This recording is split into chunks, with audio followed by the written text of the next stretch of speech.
Hello मेरे प्यारे बच्चों, कैसे हैं आप सभी। उम्मीद करता हूं आप सभी बहुत अच्छे होंगे। आईपीयू की फर्स्ट काउंसलिंग का रिजल्ट अनाउंस हो गया है। आप सभी ने अपना अपना रिजल्ट तो देख ही लिया होगा कि कौन सी कॉलेज में कौन सी स्ट्रीम आप लोगों को मिली है। अब बहुत सारे बच्चों के बहुत सारे डाउट्स हैं, जिस डाउट के लिए मेरे पास बार बार कॉल्स आ रही थी, बार बार मैसेज आ रहे थे, तो मैंने सोचा कि आप लोगों के लिए एक वीडियो बनाता हूं जिसके अंदर सारे डाउट्स आप लोगों को क्लियर हो जाएंगे। तो आप लोगों को मैं यहाँ पर पूरा प्रोसीजर बताने वाला हूं, उसके अलावा आगे क्या करना है आप लोगों को वो सारी चीज़ें मैं बताने वाला हूं। तो सबसे पहला जो आपका स्टेप होगा वो होगा आप लोगों को 96,000 रुपीज़ सबमिट करने हैं। कब तक? 4 तारीख तक, जो कि यहाँ पर नोटिफिकेशन में दिया हुआ है। आईपीयू की साइट पर जाएंगे, जहाँ पर आप लोगों को लॉगिन करना होता था, यहाँ पर क्लिक करेंगे बच्चों। तो क्लिक करने के बाद ये आप लोगों को नोटिफिकेशन दिखाई दे रहा होगा। इस नोटिफिकेशन के अंदर सब कुछ मेंशन्ड है। देखिए यहाँ पर लिखा हुआ है 1 तारीख को रिजल्ट आना है, तो वहाँ पर एक रिजल्ट आ गया आप लोगों का। उसके बाद जो अगला काम है आप लोगों का वो ये है कि आप लोगों को अपनी पार्ट पेमेंट सबमिट करनी है, मतलब कि 96,000 रुपीज़ सबमिट करने हैं। अब कुछ बच्चों को लगता है कि सर मुझे ये सीट पसंद नहीं है, ये ट्रेड पसंद नहीं है। सपोज करो किसी बच्चे का नाम आया है जिम्स कॉलेज के अंदर, जिम्स में सिविल इंजीनियरिंग में उसका एडमिशन हो गया। अब वो बच्चों को पसंद नहीं है, तो अगर आपको वो पसंद नहीं है तो भी आप लोगों को 96,000 सबमिट करना है।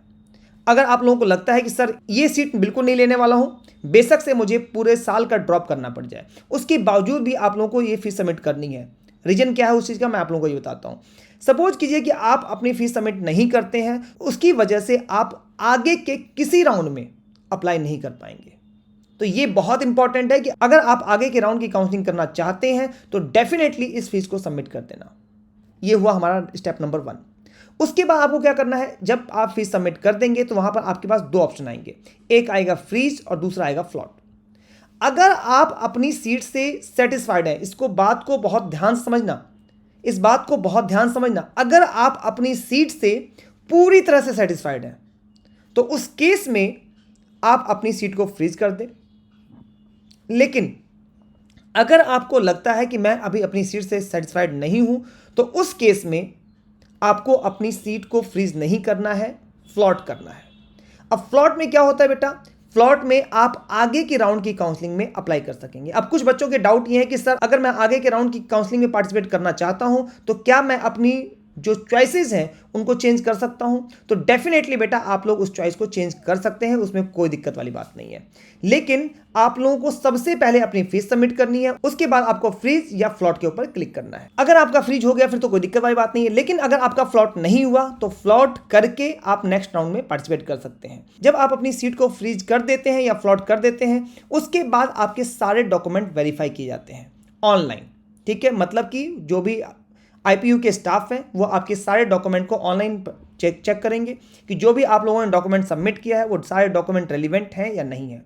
अगर आपके डॉक्यूमेंट रेलिवेंट नहीं होंगे तो आपके पोर्टल पर डिस्क्रिपेंसी आ जाएगी, मतलब कि आपको उसके अंदर कुछ चेंज करना है। सपोज करो मैं एक एग्जांपल देता हूं, किसी बच्चे ने ओबीसी लगाया और ओबीसी के अकॉर्डिंग आप उस बच्चे को सीट मिल गई, तो उस सीट में ओबीसी तो लगा दिया, लेकिन ओबीसी जो है वो पुराना था, उसने एनसीएल नहीं लगाया, तो उसके लिए डिस्क्रिपेंसी आ जाएगी कि आपको अभी एनसीएल लगाना है और with in the time limit आपको अपने डॉक्यूमेंट अपलोड करने होंगे ताकि वो डॉक्यूमेंट चेक किए जा सके, और वो अगर डॉक्यूमेंट सही होंगे तो आपकी सीट को आगे बढ़ा दिया जाएगा, तो आप अगले राउंड में पार्टिसिपेट करने के लिए एलिजिबल हो जाएंगे। लेकिन अगर आपने डिस्क्रिपेंसी नहीं लगाई तो आपको जनरल कैटेगरी में कन्वर्ट कर दिया जाएगा। ये होता है पूरा प्रोसीजर अगर आपको नेक्स्ट राउंड में पार्टिसिपेट करना है। तो ये तो हुई बात पहली कि आपको फीस सबमिट करनी है। दूसरी बात हुई कि आपके जो जितने भी डॉक्यूमेंट हैं वो सारे के सारे वेरीफाई होंगे। नंबर 3 बात, फीस सबमिट करने के बाद आपको फ्रीज या फ्लॉट ये करना है। मैं आप लोगों को बता देता हूं कि फीस सबमिट करने की जो डेट है वो 4 जुलाई की है और विलिंगनेस सबमिट करने की जो डेट है वो 7 जुलाई तक की है। ये तो मतलब आप लोग 4 जुलाई तक अपना फीस सबमिट कर सकते हैं और 7 जुलाई तक अपनी विलिंगनेस सबमिट कर सकते हैं। एक बात और, अगर आपने अपनी सीट को फ्लोट कर दिया तो आपके पास दोनों ऑप्शन होंगे।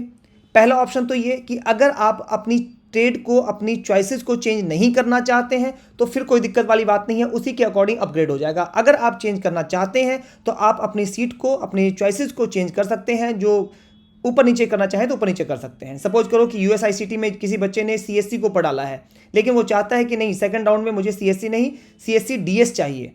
ठीक है, तो सीएससी डीएस को ऊपर कर सकता है, सीएससी को हटा सकता है, तो ये उसके पास ऑप्शन होता है। लेकिन अगर आपको सेकंड राउंड में, ध्यान से समझना मेरी बात को, और अगर आपको सेकेंड राउंड में नई चॉइस वाली चीज मिल गई तो पिछली वाली सीट चली जाएगी। ऐसा नहीं है कि बहुत बच्चों को ऐसा लगता है कि अगर मुझे सेकंड राउंड में कुछ मिलता है तो पहले वाली चीज भी रहेगी और जो दूसरी बार मिला है वो भी रहेगा, अब हमारे पास ऑप्शन है। ऐसा बिल्कुल नहीं है बेटा।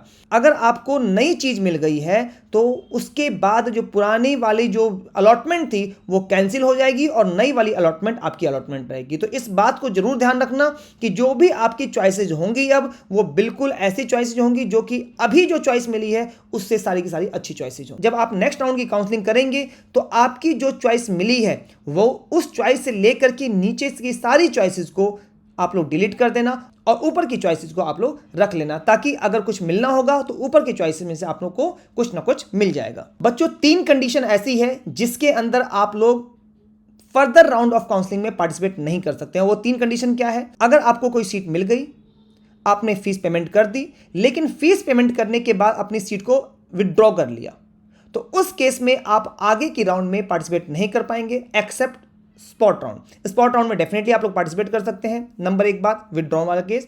नंबर 2, अगर आपने अपनी पार्ट पेमेंट फीस सबमिट नहीं की, मतलब 96,000 आपने सबमिट नहीं किया, तो भी आप आगे के राउंड में पार्टिसिपेट नहीं कर पाएंगे। और तीसरी चीज फ्रीज। अगर आपने अपनी सीट को फ्रीज कर दिया तो नॉर्मल राउंड क्या स्पॉट राउंड में भी आप लोग फर्दर राउंड में एप्लीकेबल नहीं हो पाएंगे। एक डाउट और है जो बच्चों के दिमाग में बार बार आता है, और वो डाउट ये है कि सर अगर हमने फर्दर राउंड ऑफ काउंसलिंग की, मतलब कि मैंने फ्लॉट कर दिया, फ्लॉट करने के बाद बाई चांस अगले राउंड में कुछ नहीं मिला तो क्या होगा? तो बच्चों कुछ नहीं होना, आपको उस चीज के लिए बिल्कुल भी टेंशन लेने की जरूरत नहीं है। अगर आपको अगले राउंड में कुछ भी अपग्रेड नहीं होता है तो उसकी वजह से जो पिछले राउंड में अलॉट सीट हुई थी वो कहीं नहीं जाने वाली, वो आपकी सीट सेफ है बिल्कुल। बहुत बच्चों को ऐसा लगता है कि अगर अगले राउंड में कुछ नहीं मिला तो वो कैंसिल हो जाएगा, ऐसा बिल्कुल नहीं है। अगर आपको अगले राउंड में कुछ भी नहीं मिला तो डेफिनेटली वो सीट जो है वो आपकी फिक्स रहेगी, आप उसी सीट के साथ आगे जा सकते हैं। उम्मीद करता हूं आपको सारी बातें समझ में आ गई होंगी। अगर फिर भी आपको कुछ डाउट है तो नीचे कमेंट बॉक्स में जा करके कमेंट कर, आपके कमेंट का मैं रिप्लाई विद इन 24 आवर्स देने की कोशिश करूंगा। Thank you so much.